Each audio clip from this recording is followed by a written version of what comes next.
Well, thank you very much indeed for rejoining us for this next session of the WPP BAV Alibaba 1111 Global Shopping Festival broadcast. My name's David Roth from WPP, and it's my pleasure to introduce our guest for this session, Ian McGarrigle, the chairman of the World Retail Congress. Ian, very warm welcome. Thanks very much indeed for joining us. Thank you. Good to see you, David. You don't get bigger than the Alibaba 1111 Global Shopping Festival for a retail festival, do you? No, not at all. And I think the retail industry needs it as well. I think the excitement it generates is exactly the sort of tonic I think that retailing globally needs for sure. Well, I mean, you've got a very unique position, a unique vantage point. So let's start by taking sort of a helicopter view of global retail. Where is global retail at the moment? It's a really interesting place to start because I think the industry is at a really interesting place. I mean, it's come through many months. It's nearly 2 years since the crisis began, and retail wouldn't be an exaggeration to say has been completely transformed by this, or certainly completely accelerated forward to a point where retailers hadn't expected to be for 3, 4, even 5 years. That being said, I think there's a mix of emotions and where we are as an industry. I mean, there's no doubt, many countries are coming through, seeing a recovery from the worst of the healthcare crisis, and with that, travel restrictions are easing, and trade generally is picking up. But that being said, there seems to be these short-term sort of unforeseen challenges that have come along, and many countries around the world also seeing some resurgence of the virus. So I think it's, on the one level, there's a recovery, there's a sense of energy and excitement about the industry, but there's a sense also that it's still very challenging and held back almost by a sort of reticence by the consumer, who in the same way is kind of, everyone is desperate to get back to more normal times, and there's no doubt that there is money around, savings that people are willing to spend, but there is this reticence because there's that prevailing sense of uncertainty, I think. Looking back, I think we, especially the early days of the growth of the pandemic and the way in which many economies went into lockdown, we do owe a great debt of gratitude to the retail industry, the supply chain people, the frontline staff right around the world for keeping us all going. I mean, if retail had shut down like everything else had shut down, and if retailers hadn't opened their supply chains to governments to help them procure necessities, we would have been in a dreadful state. No, I think you're absolutely right, and I think it's been really great to see that and understand that society, governments sort of recognise that. I mean, we did an interview with the EU Commissioner for the Economy, who came out with summarised it really well. He said we came to discover or rediscover, he said, the importance of retail. I think that's absolutely right, because that phrase essential retail was coined in many countries around the world, and that is absolutely right, because it certainly wouldn't be an exaggeration to say in certain countries retailers literally kept food on people's tables and allowed the world to continue as best it could. And you're right. I mean, I think we also saw great collaboration amongst the industry, as well as sharing it with society and governments to keep things moving. Well, actually, that's worth talking about a little bit. I mean, there was amazing collaboration across retailers who, before the pandemic, were arch rivals. We saw an amazing collaboration. Yeah, I think competition was sort of put to one side when everyone realised and recognised what needed to be done, and I think that's one of the key lessons from that. And I think let's not forget the frontline workers, frontline heroes, many people quite rightly call them, because people that who were working in stores or distribution centres, the delivery side, who just continually went into work when it was at its most dangerous, I guess, and literally kept things moving. So I think we should recognise that as well. Yeah. Now, apart from that, what do you think are the most important lessons that retailers learned over the course of the last couple of years? I mean, we're still learning lessons, and in many countries, the pandemic is still a long way from being curtailed, yet alone over. But if you take a look from your vantage point, what do you think the lessons that we've learnt are thus far? Yeah, many, I think. But I think when you analyse it, nothing that we've seen is particularly a surprise in terms of where retailing is. I think the phrase that keeps being used is this acceleration of the trends. And I think that is true, but so particularly e-commerce. I think we're primarily talking here about the growth of e-commerce, because how else were we able to get goods when we were locked down and had to live in our homes and couldn't leave the homes?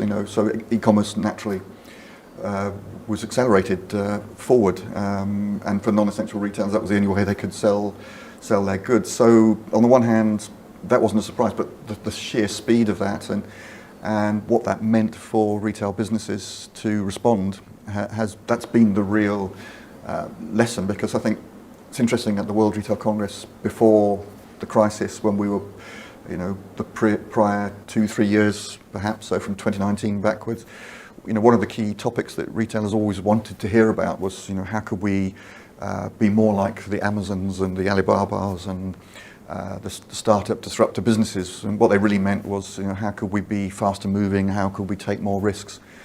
Well, boy, if retailers didn't do that since the turn of 2020, when this really started to happen, then they probably aren't with us here as a business. So there's a continuing lesson there about the agility of businesses, the ability of businesses to move really fast. And I think, how do you continue to build the e-commerce side of the business? And if you've got a physical presence, what's that balance? What are we looking at in terms of that tipping point between on and offline? And then the other big one for me is that right at the heart of all of this is the consumer. We've all changed. We've all been changed by our experiences during the pandemic. And so, again, another phrase we used to hear a lot about was customer centricity from retailers, and that is absolutely true more than ever now. So if you as a retail business aren't really putting the consumer at the heart of everything that you do, then really it's going to be difficult to imagine how you can keep up with the competition, let alone sort of continue serving your customers. Now, it's impossible to have a conversation with any retailer anywhere in the world without supply chain logistics issues being raised. Are they a blip, or is this going to be something that's going to impact retail for quite some time? I think it's going to be a long blip. I think it's one of those, people have certainly asked me, well, did retailers not foresee this? Well, yes, obviously at the beginning of the crisis, when factories literally closed and there were issues, and then there was stock in the system that they didn't need and couldn't sell. So yes, the supply chain issues there were plain to see, and that was a major issue, and it required great collaboration and partnership between suppliers and retailers. But as things have opened up, I think that's what's caught everyone by surprise. Nothing is in the place it was supposed to be, and shipping containers and factories. Supply chains are very fragile. Well, that's what we've learned been reinforced. Quite how fragile they are. Yes, it doesn't take too much to knock the whole thing out of kilter. In a globalised world, it doesn't. Everything is there, but completely in the wrong place at the wrong time. So experts that I talk to that are right in the middle of this, the consensus I kind of hear is that it's not till back end of next year that we'll see this sort of blip, this real problem with supply chain start to ease. But I think there is a longer term. It's not so much the crisis will eventually pass, whether it is next year or even shorter term than that. But it is making retailers look at the whole supply chain area of their business, and how can you avoid this going forward? Is there a different way of looking at it? Is there can you source closer to home or in your home market to really try and change the mix within your supply chain and not be so vulnerable, I guess, to sort of global blips that should something else come along. Now, the other topic which we discuss with retailers very frequently now is cost price inflation. It's impossible to look at any area of a retailer's P&L and frankly from a manufacturer perspective as well, without seeing cost price inflation pretty much on every single line. We've sort of forgotten inflation. We haven't had to deal with it for a long time. No. We've had cost price reduction for No. probably the last 15 years. No, that's right. What implications is that going to be for retail around the world? Well, huge. I mean, you're right. I mean, there's so much commentary now saying, are we returning to the 70s? Because it is that long ago since inflation was the big issue, and we've had a few decades now of a very different, benign sort of economic picture. But you're right. Costs are building up.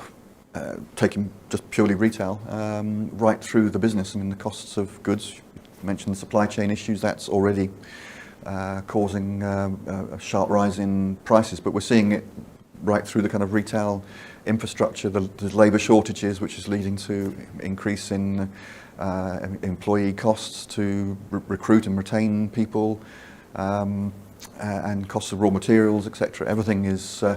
Everything's going in the wrong direction, because retailers always say a little bit of inflation isn't a bad thing in their business. A little bit of inflation helps, actually. Yeah, on a number of different lines. But when it's clearly sort of rising on all fronts at a time when the majority of consumers are going to be very value conscious, I think. I mean, because clearly costs are going to impact on household budgets, and it's because wages are not going to rise at the same rate as only sort of price inflation. If you're a heavy goods vehicle driver, yes, and about time probably, but no, in many areas that there's cost pressure. So retailers are going to be under pressure to really serve their customers in the best way they can in terms of keeping costs down. So there's real pressures there that we've seen some retailers, Tesco here in the UK, announce sort of big.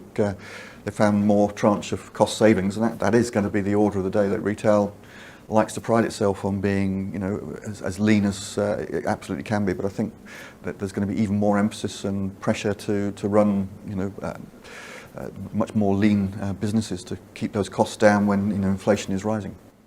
Now, it was just a month or so ago that you held the first physical World Retail Congress for almost 2 years, and it was nice to go to. In fact, it was the first physical event I'd been to for 2 years. It was very nice to do that. What, from your perspective, do you think the main themes of that were? Because, of course, you held sessions right across the world, so it was. That's right. So you had a pretty good global perspective. Yeah, as you say, the core of it was an in-person event, and that's the first time we'd run a Congress event meeting for 2 years. So that was fantastic. But we had a lot of. It was a hybrid event, so we had lots of live streamed retailers from literally right around the world, which was great to do that and here. And sort of our overarching theme and our approach is the global roadmap to rebuild a better retail, because I think that is trying to sum up where we believe, and from the feedback from retailers that we are, that retail, I think, is at a, and we were hearing that from many speakers, that we hope and believe that we've come through the worst of the crisis. Retailers did some extraordinary things, and pivoting their investments and changing what they did to rapidly increase e-commerce. But we were getting a real sense, and it is my sense, that we're about to enter a new phase of retail, the post-pandemic world. But it will be a retailer isn't going to go back to the normal that we had before. I mean, I think we were hearing that from retailers, and it's about retailers understanding what does it take to be a winner, and we were hearing that. So it's like, what's this mix between on and offline? How do you recognise what consumers want to move ever faster, to provide that seamless e-commerce experience, faster delivery? We heard a lot about that. But also, and as I said earlier, talking about understanding the consumers, but another big theme was around sustainability and ESG policies, and understanding what a brand represents, and recognising that consumers primarily are increasingly aware of issues around sustainability and wanting to choose who to buy from and what they're going to buy. Well, of course, 11/11 this year is slap bang in the middle of the COP26 conference happening here in the UK in Glasgow. What responsibility do you think retailers have for helping us all reduce our impact on the environment? I think a huge part to play. I mean, I think it's made up, of course, of several different areas, governments and NGOs and suppliers, but retailers in this area have a huge role to play because they're serving their customers, as I said. And it's interesting, I've seen consumer research that shows that actually they don't necessarily trust business as highly as, say, governments to make impactful change when it comes to sustainability. And whether that's right or wrong, it's a perception. So I think that's something that retailers, and I know many, and a growing number, are taking really seriously. Given how much influence retailers can have on the overall supply, the end-to-end supply chain, they are in a good position to exert that influence for the good. No, I think that's right. I mean, if that is a consumer perception, equally, consumers are literally serving customers day in, day out, every single day. So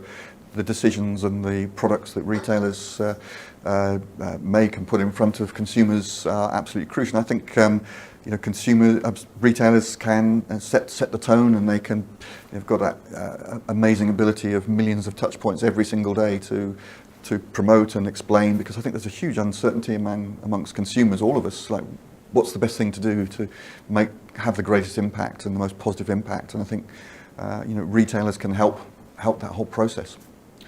Now, one of the things that we do every day is go live to China first thing in the morning and start off our broadcasts. Today we went to Ogilvy's and we talked to the Director of Experience for Ogilvy. And I was very intrigued to hear him say how during 11/11, which primarily is a digital festival, purchasing takes place digitally, how important this year the physical manifestation of that has been, and the interrelationship between what's done physically to give consumers excitement, touch and feel, understanding the brand, and then maybe that isn't the place where it's purchased, but it's driving a lot of purchasing during the 11/11 period. How hopeful are you for physical retailing going forward? Very hopeful. I mean, I think So you're an optimist. I'm always an optimist, yes.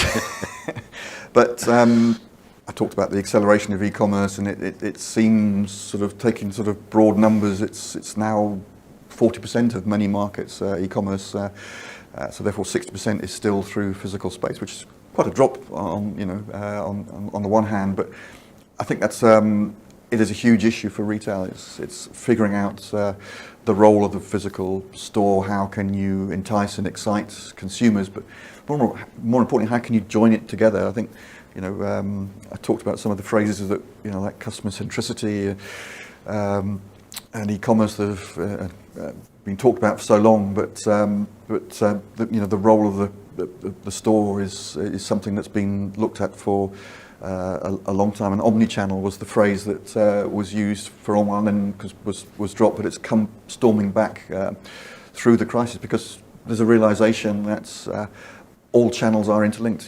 Consumers don't decide to shop online today or whatever. They shop with a brand or with a retailer of choice, and they will choose which channel at any point in time. And everyone is looking for a seamless, sort of frictionless sort of experience, but that can be achieved in the store. And it's interesting what Alibaba in China are doing. It's often overlooked. I mean, what they're doing in the physical space is more physical space. No, that's than right. And Amazon, of course, opening stores. But I think that's the bit that's why I'm optimistic. That's the bit I think is really exciting to watch what starts to happen now with the store in all sectors of retail, because I think that's going to be the next big shake-up and real opportunity, actually, I think. Now, talking about omnichannel, I suppose there are two elements that are additions to omnichannel, the way in which we probably thought about it pre-pandemic. One is live streaming as a crucial ingredient potentially to omnichannel, and clearly the other one is the metaverse, and how that, in a sense, will be a channel in its own right soon. But given that live streaming, what started 2 years ago at the Alibaba Global Shopping Festival last year, was big. This year, in the first few days, the key live streamers did 20 billion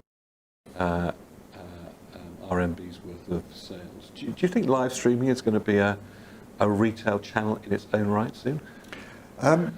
Yes, absolutely. I mean, China, I think, is forging the way now in terms of developing new ideas, and things will always adapt and have different sort of slight variations culturally or whatever. But absolutely, I think it plays to how many consumers want to interact with brands. It absolutely plays to mobile commerce and how people want to interact anyway, sort of on the move wherever they are, and it's engaging. And I think for me that's an important part. Retail should be about excitement. It should be about information. It should be a way of how do you interact with your consumers.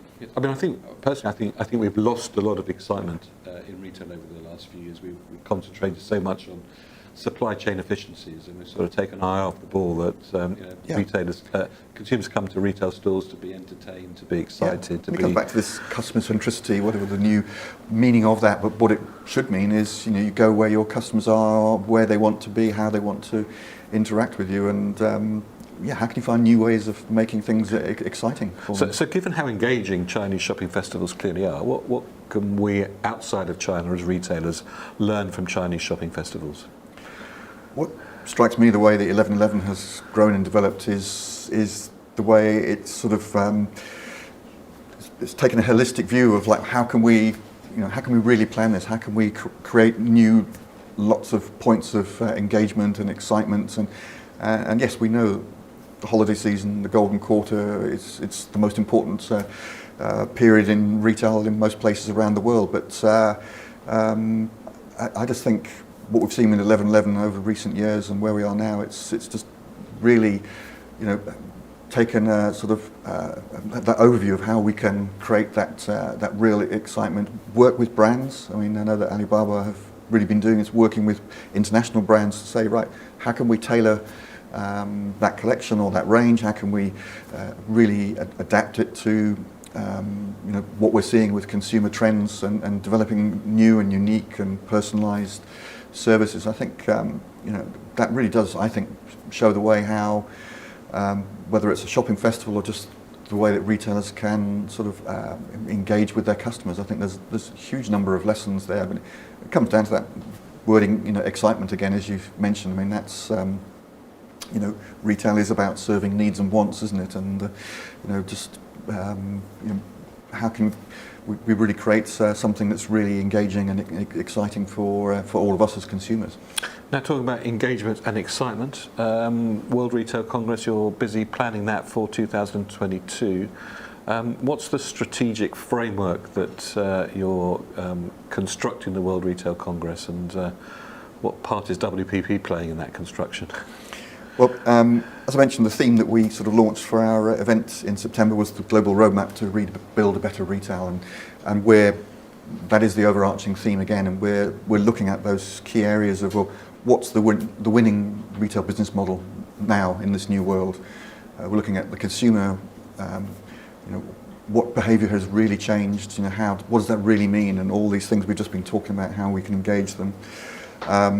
And understanding how retail leadership needs to continue to be even more agile and embracing of risk, and changing the whole company culture. And to do that, we're teaming up with partners who are doing really in-depth pieces of research and reporting back in Rome on a whole sort of dashboard, if you will, of ideas to help the retailers that come to the Congress to really help shape their business. But so all the retailers will be kind of addressing some of those areas and sharing this, because this is really the first opportunity of a large number of retailers to come together to make sense of all of what's gone on, and more importantly, how can they be ready and prepared for this new sort of post-pandemic world. And we've worked closely with, as you know, David, with WPP. You've really been a key partner in this, and firstly, you'll be there reporting, and you'll have a studio interviewing all of the key people. You launched the first detailed version of understanding how brands can connect with consumers, and understanding how that emotional connection, the love sort of barometer, as it were, of what is it that makes consumers like or even love a brand. And I think the key finding there was it's different emotional states, and retailers can win and lose that easily. Win it not so easily, but lose it definitely. So I know you're doing sort of a wider version of that will be reported at Rome, and we had Mark Reed speaking at our London event, and it'd be great to get either Mark or other WP executives, sharing those global experiences, because that's really important. That's the forum where we can really help retailers understand how they can make their businesses better. Well, I'm sure it'll be a fascinating event. We're looking forward to it. Ian McGarrigle, Chairman of the World Retail Congress, thank you very much indeed for joining us. Thanks, David. Thank you. And we will be back in a few minutes with our documentary film on Lodo that we talked about on Friday, so don't miss that. We'll be back soon. Thanks very much indeed.